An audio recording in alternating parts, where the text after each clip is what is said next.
మాట్లాడదాం ఇదే అంశం పైన. కాంగ్రెస్ పార్టీ నుంచి కార్తిక్ గారు, బీఆర్ఎస్ పార్టీ నుంచి గౌతమ్ ప్రసాద్ గారు మనతో పాటు ఉన్నారు.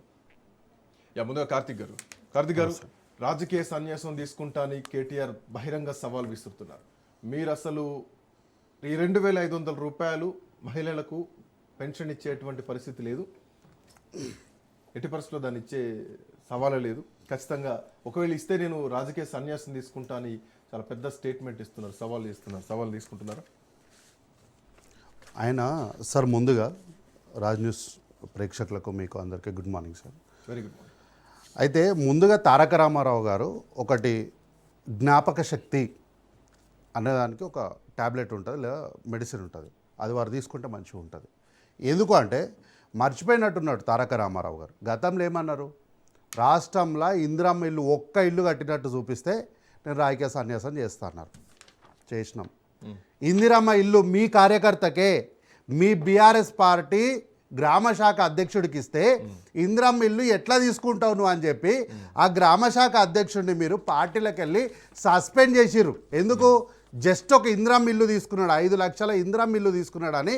ఆయన రాజకీయ భవిష్యత్తు మీ పార్టీకి చేసినటువంటి కష్టము, మిమ్మల్ని ఆయన భుజాల మీద మోసిన మిమ్మల్ని కట్టిన జెండాలని అన్నీ మర్చిపోయి మీరు పార్టీలకు వెళ్ళి సస్పెండ్ చేసారు. ముందు మీరు దానికి రాజకీయ సన్యాసం తీసుకోండి సార్. ఎవరు వద్దంటారు మిమ్మల్ని?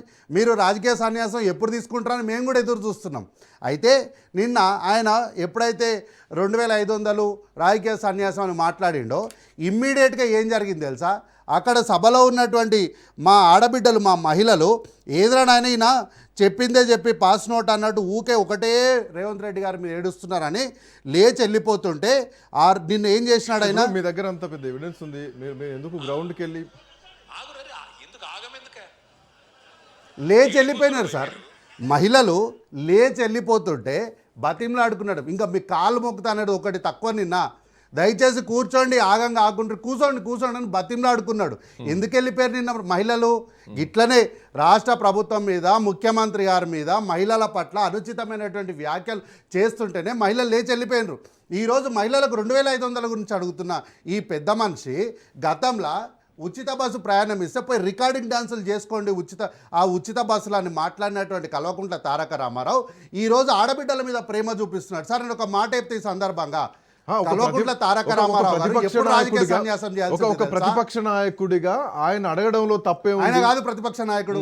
ఒక పని చేయమనండి, రాజీనామా చేసి ఆయన ప్రతిపక్ష నాయకుడికి అమ్మని చెప్పండి, అప్పుడు ఆయనకు మాట వీళ్ళకి ఉంటుంది. అయితే నేనేమంటున్నా తెలుసా సార్, ఈయన ఎప్పుడు తెలుసా రాజకీయ సన్యాసం చేయాల్సింది?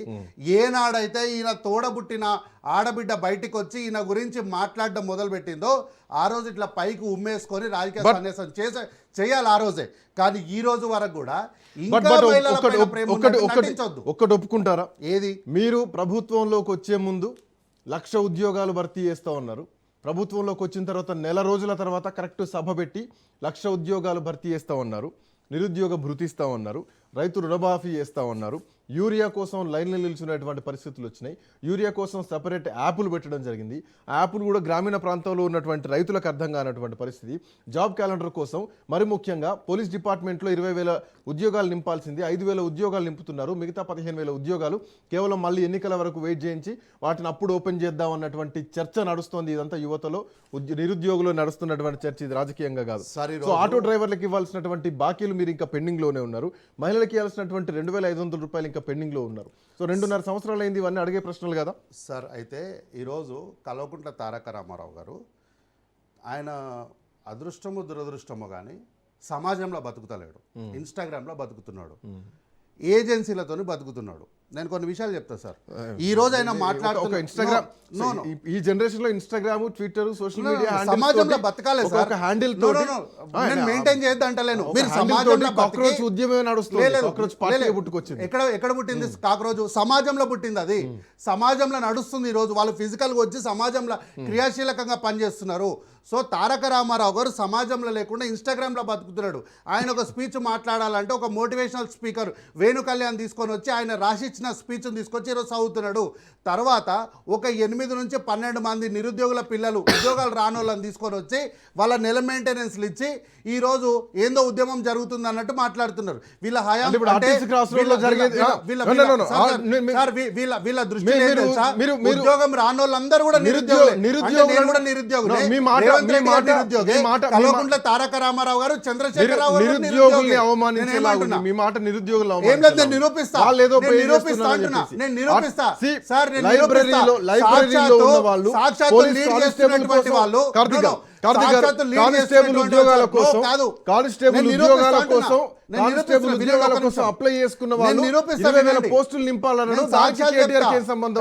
దానికి కేటీఆర్ ఎందుకు డబ్బులు ఇవ్వాల్సి వస్తుంది? ప్రూవ్ చేయండి. ఆ అభ్యర్థులు అప్లై చేసినటువంటి అభ్యర్థుల దగ్గర ప్రూవ్ చేయండి. మీరు మాట అంటే ఆర్టీసీ క్రాస్ రోడ్ కి వెళ్ళి అక్కడ సాక్ష్యం చూపిస్తే నేను వస్తా. ఆ క్యాండిడేట్లను రమ్మనండి, నేను వస్తా. 100 రోజుల్లో మేము నోటిఫికేషన్ లేస్తుంటే ఒక నియోజకవర్గం, దేవరకద్ర నియోజకవర్గం శాసనసభ్యులు మౌసన్ రెడ్డి గారిని పేరు పెట్టి ఛాలెంజ్ చేసింది ఆ అభ్యర్థి. 100 రోజుల్లో మీరు నోటిఫికేషన్లు వేయొద్దు, మీరు పోస్ట్ పోన్ చేసుకోండి. ఎందుకంటే స్థానిక సంస్థల ఎన్నికలు మీరు పోస్ట్ పోన్ చేసుకుంటుంది ఎట్లా, మా నోటిఫికేషన్లను పోస్ట్ పోన్ చెయ్యరు ఎట్లా అని వాళ్ళు ఛాలెంజ్ చేసిండ్రు. ఈ రోజు వచ్చి